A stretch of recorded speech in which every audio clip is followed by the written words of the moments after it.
നമസ്കാരം, സ്ട്രൈക്ക് ടോക്കറാണ്. നിയമസഭാ തെരഞ്ഞെടുപ്പിൽ കോഴിക്കോട് ജില്ലയിലെ തിരുവമ്പാടി, പാലക്കാട് ജില്ലയിലെ പട്ടാമ്പി സീറ്റുകൾ വെച്ചുമാറുന്നതിൽ UDFിൽ ധാരണ. നിലവിൽ മുസ്ലിം ലീഗ് മത്സരിക്കുന്ന തിരുവമ്പാടിയിൽ കോൺഗ്രസും മത്സരിക്കുന്ന പട്ടാമ്പിയിൽ മുസ്ലിം ലീഗും സ്ഥാനാർത്ഥികളെ നിർത്തും. നിലവിൽ LDFിന്റെ സിറ്റിംഗ് സീറ്റുകളാണ് പട്ടാമ്പിയും തിരുവമ്പാടിയും.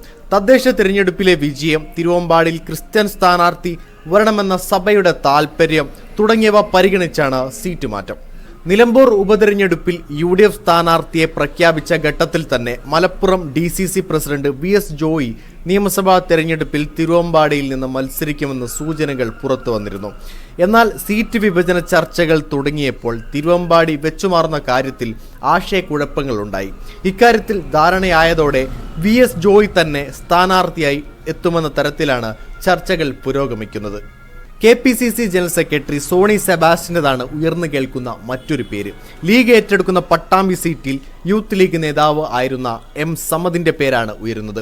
പുനലൂർ, ചടയമംഗലം, കോങ്ങാട്, ബാലുശ്ശേരി സീറ്റുകൾ വെച്ചുമാറുന്നതിലും ഉടൻ അന്തിമ തീരുമാനമുണ്ടാകും. വീഡിയോ ഇഷ്ടമായ ലൈക്ക് ചെയ്യുക, നിങ്ങളുടെ അഭിപ്രായം രേഖപ്പെടുത്തുക. കൂടുതൽ വീഡിയോസുകൾക്കായി ഈ ചാനലിലൂടെ തന്നെ സബ്സ്ക്രൈബ് ചെയ്യുക. This is strike talker signing off.